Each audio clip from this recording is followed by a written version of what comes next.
जरा सोचिए, क्या हो अगर ग्लोबल फाइनेंस के वो सारे नियम जिन्हें हम दशकों से पत्थर की लकीर मानते आए हैं, वो हमारी आंखों के सामने टूट रहे हों।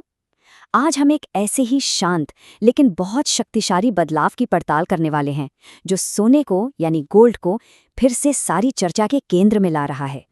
देखिए, दशकों से मार्केट एक तयशुदा धुन पर चलता था, है ना। एक बिल्कुल सीधा सा हिसाब था। डॉलर कमजोर हुआ तो सोना मजबूत, स्टॉक मार्केट ऊपर गया तो सोना नीचे, बिल्कुल घड़ी की सुई की तरह, एकदम पक्का। लेकिन अब ऐसा लग रहा है मानो म्यूजिक ही बंद हो गया है और हर कोई अपनी अपनी धुन पर नाच रहा है। डॉलर और सोना दोनों एक साथ ऊपर जा रहे हैं, और यही बात हमें ये सोचने पर मजबूर करती है कि भाई, खेल के नियम आखिर बदले तो बदले किसने। देखिए, पुराने रिश्तों का ये टूटना कोई मामूली बात नहीं है।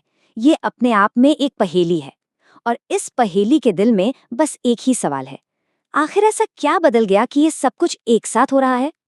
तो ठीक है, चलिए उस एक पल की गहराई में उतरते हैं जिसने सब कुछ बदल कर रख दिया। एक अकेला फैसला जिसने पूरी दुनिया के फाइनेंशियल सिस्टम में हलचल मचा दी। साल 2022 में एक ऐसी घटना हुई जिसने सबको चौंका दिया। रूस के यूएस डॉलर रिजर्व्स में से 300 अरब डॉलर, जी हां, बिल्कुल सही सुना, 300 अरब डॉलर फ्रीज कर दिए गए। इस एक कदम ने दुनिया भर की सरकारों को एक ठंडा साफ संदेश भेजा। अचानक यूएस डॉलर को अपने पास रखना सिर्फ एक अच्छा फाइनेंशियल फैसला नहीं रह गया था, बल्कि ये एक बहुत ही जोखिम भरा जियोपॉलिटिकल दांव बन गया था। और इसका नतीजा क्या हुआ? एक शब्द, डी-डॉलराइजेशन। जो पहले सिर्फ बड़े बड़े फाइनेंशियल एक्सपर्ट्स की बातों में सुनाई देता था, वो अचानक सबकी जुबान पर आ गया। दुनिया भर के देश अमेरिकी डॉलर पर अपनी निर्भरता कम करने के रास्ते खोजने में जुट गए।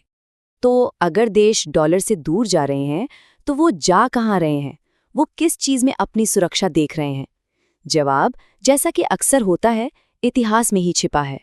सोने को हमेशा से ही मुश्किल वक्त का सबसे बड़ा सहारा माना गया है।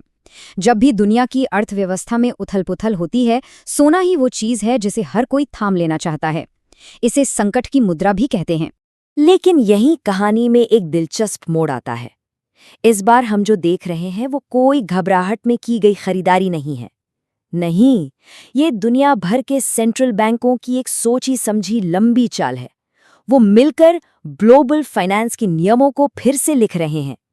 और ये कोई आजकल की बात नहीं है, इसकी तैयारी सालों से चल रही है। ये सिलसिला 2018 में चुपचाप शुरू हुआ।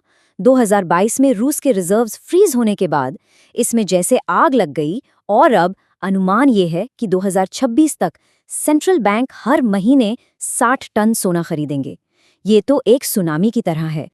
अब जैसे जैसे दुनिया डॉलर पर अपनी निर्भरता पर सवाल उठा रही है, सबके मन में एक ही बड़ा सवाल है, अमेरिका की अगली चाल क्या होगी?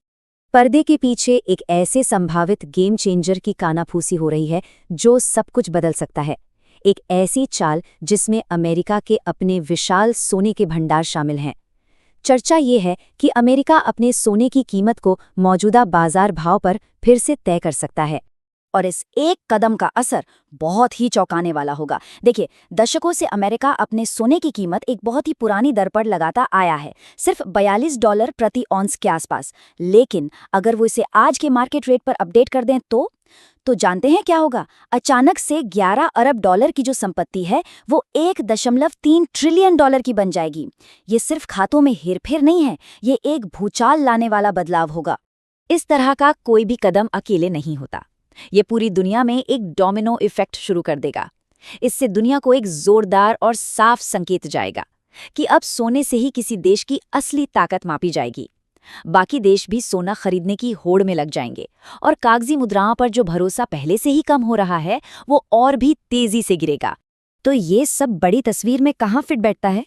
इन सभी चालों को सही से समझने के लिए हमें इतिहास के चश्मे से देखना होगा। सोना मैराथन दौड़ता है, 100 मीटर की रेस नहीं। ये बहुत लंबे यानी सुपर साइकिल्स में चलता है। पिछली बड़ी तेजी 2000 से 2011 तक चली थी, और इसने शुरू में निवेश करने वालों को 600% का अविश्वसनीय रिटर्न दिया था। आज हम जिस साइकिल में हैं वो 2018 में शुरू हुआ, और ये अभी तो बस शुरुआत है। लेकिन ये वाला साइकिल पिछले वाले से अलग है। इसे किसी एक घटना ने शुरू नहीं किया। ये एक वैश्विक महामारी, बढ़ती महंगाई, जियोपॉलिटिकल तनाव और एक ऐसी दुनिया का नतीजा है जो अब किसी एक सुपर पावर पर निर्भर नहीं रहना चाहती। ये एक परफेक्ट स्टॉर्म है। तो सबसे जरूरी बात ये है, ये कोई छोटी मोटी लहरें नहीं हैं। ये तो समंदर का ज्वार है जो अपनी दिशा बदल रहा है। हम वैश्विक वित्तीय सिस्टम में एक बुनियादी, एक ढांचागत बदलाव देख रहे हैं। ये कोई अस्थायी ट्रेंड नहीं है, ये एक नई हकीकत है। और ये सब हमें एक बहुत ही दिलचस्प सवाल पर लाके छोड़ देता है। क्या हम एक वित्तीय युग को खत्म होते और दूसरे को जन्म लेते हुए देख रहे हैं? और इस नई दुनिया में क्या सोना एक बार फिर से अपना सिंहासन वापस लेने के लिए तैयार है?